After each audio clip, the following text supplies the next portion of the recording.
What is good, Who Dat Nation? This is Ross Jackson, and day 2 of the NFL Draft is in the books, and these are the Canal Street Chronicles.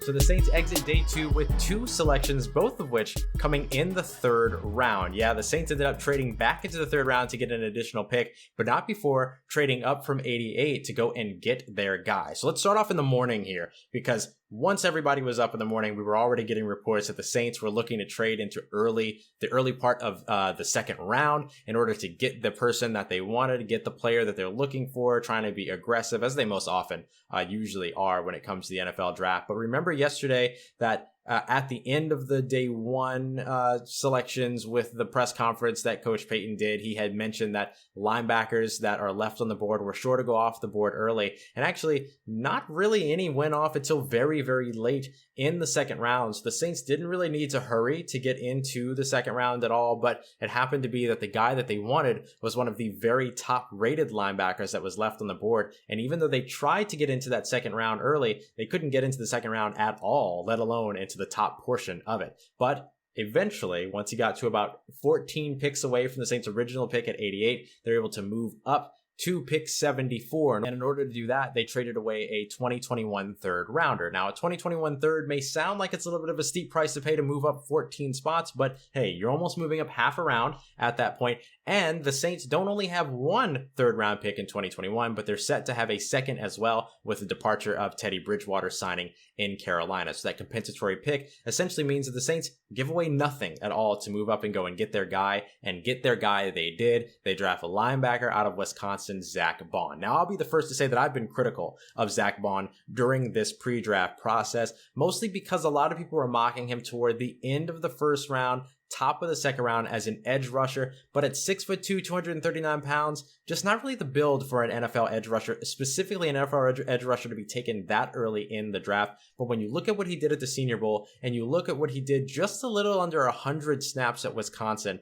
you could see that he actually shows a little bit of potential in coverage. So I wasn't really a big fan of his in terms of the idea of moving up and drafting a guy at the end of the 1st round or the top of the 2nd round that's going to be a 3-4 pass rusher of a linebacker. But if you can grab him and if you can train him and cultivate that all that athleticism and some of that coverage ability into being more of a reliable cover linebacker and an off-ball linebacker in a 4-3 even front type of a defense, now we're talking. And that's exactly what it is that Sean Payton, Mickey Loomis, and Dennis Allen have in terms of their vision for Zach Vaughn. He's extremely athletic, very smart, and very healthy. Now, he did miss the entire 2017 season with a foot injury, but since then, he's appeared in every game and has essentially felt very, very healthy and very comfortable in the games that he's played at Wisconsin. You can see sometimes him having a little bit of trouble with open field tackling and things like that, but you can imagine that Michael Hodges will definitely help him figure all that out, as well as, of course, his new mentor in Demario Davis. So I'm very excited to see exactly what Zach Vaughn turns into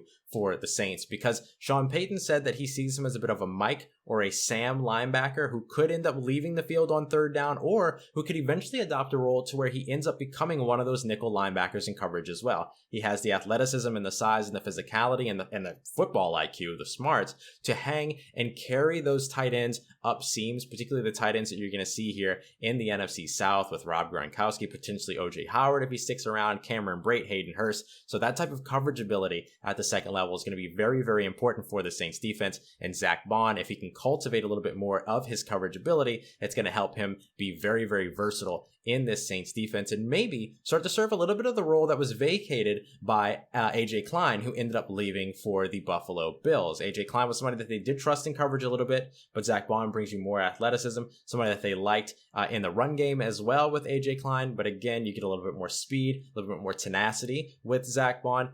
Again, needs to work on the open field tackling a little bit, but he'll figure that out. And then you also get the pass rushing prowess that comes with him, somebody that's used to being an edge rusher, essentially in that 3-4 defense. You can use him now as a blitzer to create some additional pressure, which they often did with AJ Klein as well in key passing moments. So lots of opportunities for Zach Vaughn in New Orleans, lots of opportunities for Michael Hodges to really get to work with him. And then another opportunity presented itself later on in the 3rd round as the Saints traded up massively to move up once more to go and get their guy, a third person that was on their top 40 list when it came to their big board. They move up to pick 105 at the end of the third round. That's the same pick where they drafted Chauncey Gardner-Johnson last year in terms of pick 105, and they move up to grab Dayton tight end Adam Troutman. Now, Adam Troutman was my tight end 1 coming into this class. Dane Brugler's tight end 1 coming to this class. Thor Nystrom of Roto-World and NBC Sports, he was his tight end 2 coming into this class. And so to be able to get him, a guy that should have been a top 75 prospect in the least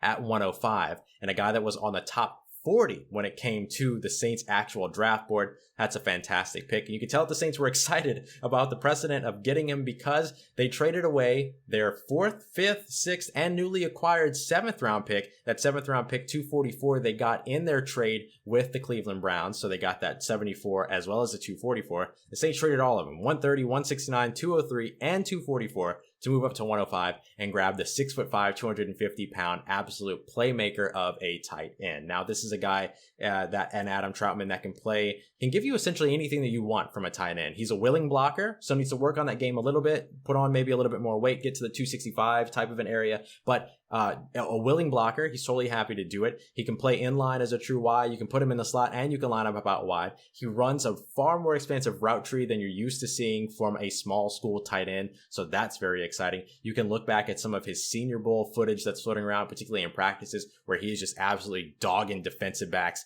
all over the place and linebackers because of his route running and his quick twitch ability, even at that size at 6'5", 250. And he's got fantastic hands, even though he never caught his first pass until 10 days into his freshman year in college, because during high school, he was busy playing basketball, which might sound familiar when it comes to the Saints drafting 3rd round tight ends, of course, a la Jimmy Graham. But also, he played triple option quarterback for his high school and scored a total of 96 touchdowns there. So you can see, again, football IQ really playing into what it is that the Saints are looking for in this draft. They get a smart playmaker, a smart offensive weapon that can read defenses like a quarterback, something he actually prides himself on. During a press conference with local media, he talked a little bit about how when he was going through his pre-draft process, he spent a lot of time watching NFL film, calls himself a bit of a football junkie or a film junkie. And one of the things that he mentioned was that he would go through and look at NFL teams and find teams that ran systems that were very close to the offense that he was a part of at Dayton, so that he would understand where he can fit in the NFL. You hear that and then you go, yes, that's why Sean Payton drafted him. And that's one of the reasons why they made the move to go up and get this guy. So essentially, the Saints finish up their draft today. They finish up their draft in the 3rd round, getting 3 prospects in their top 40, grabbing 3 prospects just outside of the top 100 in the draft in terms of selections. This is a great move for the Saints, who went quality more than quantity in this draft. And I'd always wondered if that would be the case because honestly, they don't have a lot of roster spots here. They returned a ton of players over the offseason, some players that were very familiar and that they didn't even think that they were actually going to get back, such as David Onyemata.